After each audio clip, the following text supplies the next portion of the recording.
आज इथे मी तुम्हाला Kareena Kapoor makeup inspired look हा दाखवणार आहे। तर ह्यासाठी सगळ्यात पहिले मी सनस्क्रीन लावून घेणार आहे माझ्या स्किनला प्रिपेअर करण्यासाठी, बिकॉज ऑलरेडी बाकीचे स्किन केअर स्टेप्स मी करून घेतलेले आहेत। तर आता मी इथे सनस्क्रीन लावून सगळ्यात फर्स्ट स्टेप जी आहे, जी मेकअपच्या आधी असते, ती कंप्लीट करते।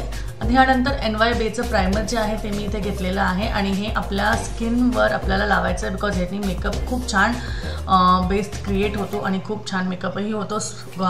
खूपच छान याचं टेक्स्चर आहे, स्मूथ आहे, त्यामुळे ह्याने खूप मस्त मेकअप तुमचा बेस क्रिएट होतो।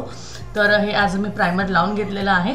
यानंतर वापरणार आहे मी लॅक्मे प्रायमर फाउंडेशन। मला नाव आत्ता आठवत नाही आहे, बट हे मी व्यवस्थित आता लावून घेते।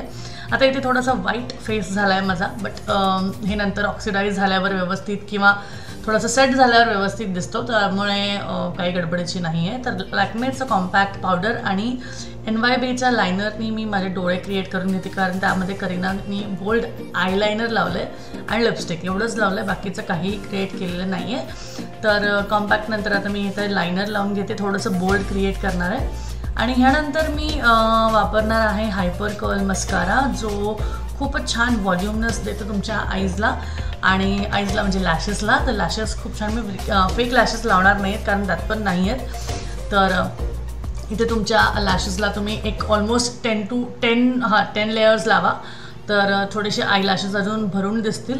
आणि मेन डोळ्यावर इफेक्ट जास्ती आहे आणि लिपस्टिकवर इफेक्ट जास्ती आहे, त्यामुळे आता तुम्ही बघू शकता माझा मेकअप पूर्णपणे सेट झाला आहे। मग अशी खूपच पांढरा दिसत होता, पण आता तो फुल्ली सेट झाला आहे, अजिबातच पांढरट दिसत नाही आहे। आणि यानंतर आता तुम्ही बघू शकता की मी NYBayची शक्तीमधली जी लिपस्टिक आहे ती लावली आहे। And here the look is complete.